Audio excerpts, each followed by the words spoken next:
Hello all, welcome to another video of mineral nutrition. So in the last video we have discussed about mineral nutrition, essential elements, non-essential elements, micro elements and micro elements. So in this video we will discuss about technique used to study mineral deficiency and role of mineral nutrition. So how to know whether a mineral is essential or not? It's a big question.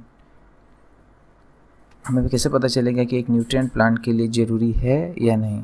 तो इस problem को solve करने के लिए हमें क्या करना पड़ेगा, प्लांट को एक एक्सपेरिमेंटल कंडीशन में हमें उसे ग्रो करना पड़ेगा with all the necessary mineral nutrient. Supposedly हमें एक पर्टिकुलर मिनरल न्यूट्रिएंट का डेफिशिएंसी के बारे में जानना है या उसका रोल के बारे में जानना है, एग्जैक्टली उसका रोल क्या है प्लांट में। तो हम क्या करेंगे, जो प्लांट को हम एक्सपेरिमेंटल कंडीशन में ग्रो कर रहे हैं उसमें हम सारा मिनरल न्यूट्रिएंट्स प्रोवाइड करेंगे except the one under investigation. मन जिस मिनरल न्यूट्रिएंट के बारे में हम लोग जानना चाहते हैं हम पर्टिकुलरली वही मिनरल न्यूट्रिएंट उसको सप्लाई नहीं करेंगे और बाकी सारा उसमें सप्लाई करेंगे। तो इससे क्या होगा, हमको पता चलेगा वो पर्टिकुलर मिनरल जो है उसका रोल क्या है, स्पेसिफिक रोल क्या है। तो ये एक्सपेरिमेंट तो ठीक था, लेकिन उसमें एक प्रॉब्लम था। अगर हम इसे सॉइल में ग्रो कर रहे हैं तो प्रॉब्लम क्या है, सॉइल में ऑलरेडी बहुत सारा कॉम्प्लेक्स न्यूट्रिएंट्स रहता है, तो इसका एग्जैक्ट रिजल्ट निकालना बहुत मुश्किल था।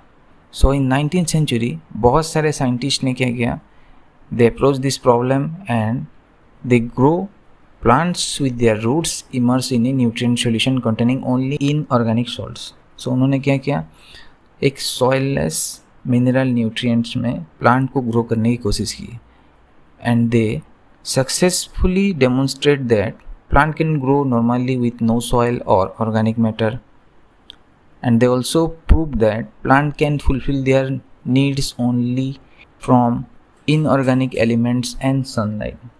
तो उन्होंने ये भी डेमोन्स्ट्रेट करके दिखाया था कि प्लांट्स को किसी भी ऑर्गेनिक चीज़ की ज़रूरत नहीं है, वो अपना लाइफ साइकिल कंप्लीट कर सकते हैं only through inorganic elements and sunlight. उन्हें सॉइल की कोई ज़रूरत नहीं है। And the technique of growing plant with their roots immerse in nutrient solution without soil is called as solution culture और हाइड्रोपोनिक्स। जो सॉइललेस कल्चर टेक्निक था उसका नाम दिया गया hydroponics. So successful hydroponic culture करने के लिए हमें बहुत सारा अमाउंट का न्यूट्रिएंट सॉल्यूशन और उसको फ्रिक्वेंटली एडजस्ट करना पड़ता है। क्या होता है, जब प्लांट न्यूट्रिएंट एब्जॉर्ब करता है तो वो क्या करता है, वो रेडिकल चेंजेस करता है वो न्यूट्रिएंट सॉल्यूशन में। तो क्या होता है, उस न्यूट्रिएंट सॉल्यूशन का कंसंट्रेशन भी चेंज हो जाएगा और उसका पीएच भी चेंज होएगा। सो अगर उसका पीएच में और अगर चेंज हो रहा है कुछ, then it can alter the absorbability and availability of the nutrient in the nutrient solution.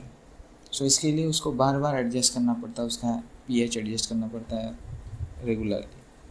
And और एक चीज़ इसमें रिक्वायरमेंट है, is sufficient supply of oxygen to the roots.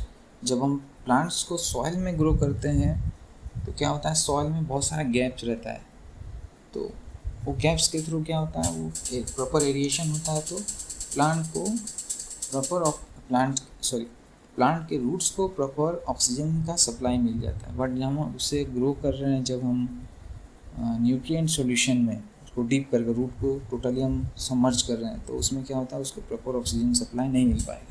इस प्रॉब्लम को सॉल्व करने के लिए क्या किया जाता है, उसमें न्यूट्रिएंट सॉल्यूशन में बबलिंग किया जाता है, vigorous bubbling of the air through the medium. और हाइड्रोपोनिक्स के और भी फॉर्म्स हैं, जैसे सॉल्यूशन में हम ग्रो कर रहे हैं उसे हम क्या कहते हैं, प्लांट्स को क्या होता है, थोड़ा छोटा प्लांट को, इवन स्मॉलर प्लांट्स को ग्रो करना ईजी है, लेकिन अगर प्लांट्स में साइज में थोड़ा बड़ा है उसको क्या होता है, उसको सपोर्ट सिस्टम चाहिए उसको प्रॉपरली खड़ा करने के लिए।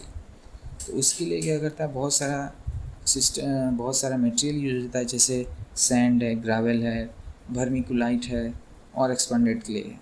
ये सब मटेरियल यूज किया जाता है और the nutrient solution are then flushed through the supporting material and old solution are removed by leaching। old solution जो होगा वो प्लस होके निकल जाएगा।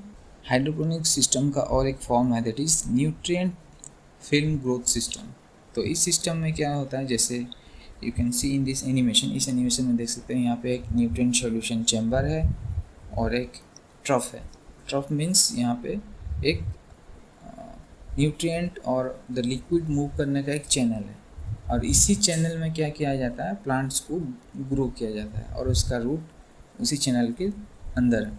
सो यहाँ पे क्या हो रहा है, न्यूट्रिएंट सॉल्यूशन मूव कर रहे हैं, जैसे इसमें देख रहे हैं nutrient solution is moving through the channel and वो जाता है न्यूट्रिएंट रिकवरी चैम्बर में, एंड थ्रू पंप वो क्या होता है, वो अगेन न्यूट्रिएंट सॉल्यूशन में जाता है। तो इस सिस्टम में क्या होता है, वो जो एरिएशन का जो प्रॉब्लम था पहला वाला सिस्टम में, जैसे हम एक जगह पे ग्रो कर रहे हैं न्यूट्रिएंट सॉल्यूशन में डिप करके, तो वो प्रॉब्लम यहाँ पे सॉल्व हो जाता है, यहाँ पे प्रॉपर एरिएशन उसको मिल जाता है। देन और एक ऑल्टरनेटिव प्रोसेस है जिसमें हम ग्रो कर सकते हैं प्लांट्स को, और उस टेक्निक का नाम है एरोपोनिक्स। तो यहाँ पे हम प्लांट्स को एक सपोर्ट सिस्टम में ग्रो कर रहे हैं, जहाँ पे उसका जो रूट्स है वो एयर में सस्पेंडेड होकर रहेंगे, और उसमें हम न्यूट्रिएंट सॉल्यूशन कंटिन्यूसली स्प्रे कर रहे हैं थ्रू ए पंप। तो हर कुछ इंटरवल में क्या करता रहेगा, वो बीच बीच में न्यूट्रिएंट सॉल्यूशन पंप करता रहेगा। बट इस अप्रोच में क्या होता है, इसमें रूट्स को तो अच्छा मिल जाता है, एडिशन प्रॉपर हो जाता है, बट इसमें बहुत ज़्यादा अमाउंट का न्यूट्रिएंट्स रिक्वायर होता है as compare to hydroponic culture. So next है the nutrient solution. So nutrient solution. So in early formulation developed by Knopp in Germany included potassium nitrate, calcium nitrate, potassium dihydrogen phosphate and magnesium sulfate and some iron salt। और उस time पे ये believe किया जाता था कि mineral solution में इतना ही मिनरल्स रिक्वायरमेंट है, इससे ज़्यादा नहीं है। बट बाद में डेनिस आर होगलैंड उस न्यूट्रिएंट सॉल्यूशन को उन्होंने मॉडिफाई कर दिया, और जो नया कॉम्पोजिशन बना न्यूट्रिएंट सॉल्यूशन का, उसका नाम दिया गया मॉडिफाइड होगलैंड सॉल्यूशन। सो इस टेबल में कौन कौन से न्यूट्रिएंट्स कितने कितने अमाउंट में यूज हुए हैं, माइक्रो न्यूट्रिएंट्स कौन से हैं, मैक्रो न्यूट्रिएंट्स कौन से हैं, इसमें डिटेल में इसमें है। इसे पॉज करके डिटेल चेक कर लेना कौन कौन सा इसमें सॉल्ट है। सो इसका फीचर्स क्या क्या थे देखते हैं, और उसमें इसका यूज़ क्या है, मिनरल सॉल्यूशन का मिनरल न्यूट्रिएंट सॉल्यूशन का यूज़ किया है देखते हैं। तो मॉडिफाइड होगलैंड सॉल्यूशन में almost contain all the known mineral elements needed for rapid plant growth, और एक था the concentration of this element are set highest possible level. इसमें जब बहुत ज़्यादा अमाउंट में जितना मैक्सिमम हो सकता है पॉसिबल उतना ज़्यादा अमाउंट में इसमें न्यूट्रिएंट सॉल्यूशन का कंसंट्रेशन यूज किया गया, without producing any toxicity symptoms और सैलिनिटी स्ट्रेस। बिना सैलिनिटी स्ट्रेस और टॉक्सिसिटी सिम्टम्स के जितना मैक्सिमम पॉसिबल है उतना मैक्सिमम अमाउंट में इसमें न्यूट्रिएंट सॉल्यूशन को यूज किया गया, जिससे कि क्या हो सकता था, जब प्लांट को इनिशियल स्टेज में बहुत ज़्यादा ज़रूरत होता है न्यूट्रिएंट्स का, तो बिना बार बार न्यूट्रिएंट स्टॉक सॉल्यूशन में चेंज किए या ऐड किए प्लांट बहुत ज़्यादा टाइम तक उसमें ग्रो कर सकता है इनिशियल स्टेज में, जब उसको ज़्यादा ज़रूरत होती है। और एक इम्पोर्टेंट प्रॉपर्टी था इसमें होगलैंड सॉल्यूशन में कि दैट इसमें एमोनियम जो नाइट्रोजन का जो सोर्स था दो फॉर्म में यूज किया गया, एमोनियम और नाइट्रेट, कैटायन और एनायंस फॉर्म में। तो उसमें क्या होता था, जो एनायन कैटायन फॉर्म्स में जब हम यूज कर रहे हैं तो उसमें क्या हुआ, जो सॉल्यूशन का जो पीएच था वो प्रॉपरली मेंटेन होकर रहता था। और एक चीज़ भी नोटिस किया गया कि जब प्लांट्स को कैटायंस और एनायंस फॉर्म में प्रोवाइड किया जा रहा है नाइट्रोजन के, तो वो उसे प्रॉपरली बेटर एब्जॉर्ब करता है और ग्रो भी बेटर करता है। ग्रो बेटर करने का रीज़न था कि वो जो कैटायन एनायन बैलेंस वो पीएच तो मेंटेन होता था न्यूट्रिएंट सॉल्यूशन में, उसके साथ साथ वो प्लांट में भी वो कैटायन और एनायंस का बैलेंस मेंटेन करके रखता था।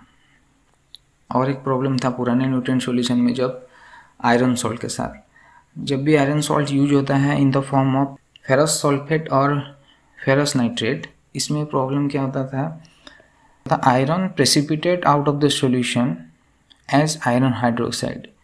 और एक भी प्रॉब्लम था, अगर फॉस्फेट सॉल्ट प्रेजेंट है न्यूट्रिएंट सॉल्यूशन में, वो इनसोल्यूबल आयरन फॉस्फेट प्रेसिपिटेशन भी फॉर्म करता है।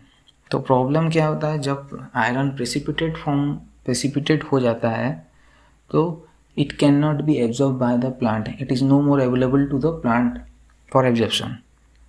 तो उसका प्रॉब्लम सॉल्व करने के लिए क्या किया गया, साइट्रिक एसिड और टार्टारिक एसिड यूज किया गया एज ए चिलेटर्स। तो यहाँ पे चिलेटर्स का काम था कि ये क्या करते हैं, ये जो आयरन्स और कैल्शियम के कैटायंस थे उनके साथ ये सोल्यूबल कॉम्प्लेक्स फॉर्म करते हैं, और वो क्या करते हैं, उसके साथ आयोनिक बॉन्ड फॉर्म करते हैं रेदर देन कोवलेंट बॉन्ड। तो वो और प्रेसिपिटेशन फॉर्म नहीं कर पाता है। जो आयरन का प्रेसिपिटेट हो जाता था, कैल्शियम प्रेसिपिटेट हो जाता था और इनसोल्यूबल हो जाता था, वो और नहीं हुआ। And chelated cations are physically more available to plant. और बाद में क्या किया गया, जो अभी जो मॉडर्न न्यूट्रिएंट सॉल्यूशन यूज़ हो रहा है उसमें केमिकल्स लाइक EDTA और DTPA as a chelating agent use होता है। EDTA है ethyl diamine tetra acetic acid और di ethyl amine penta acetic acid. So ये दोनों एज ए चिलेटर्स यहाँ पे यूज होता है।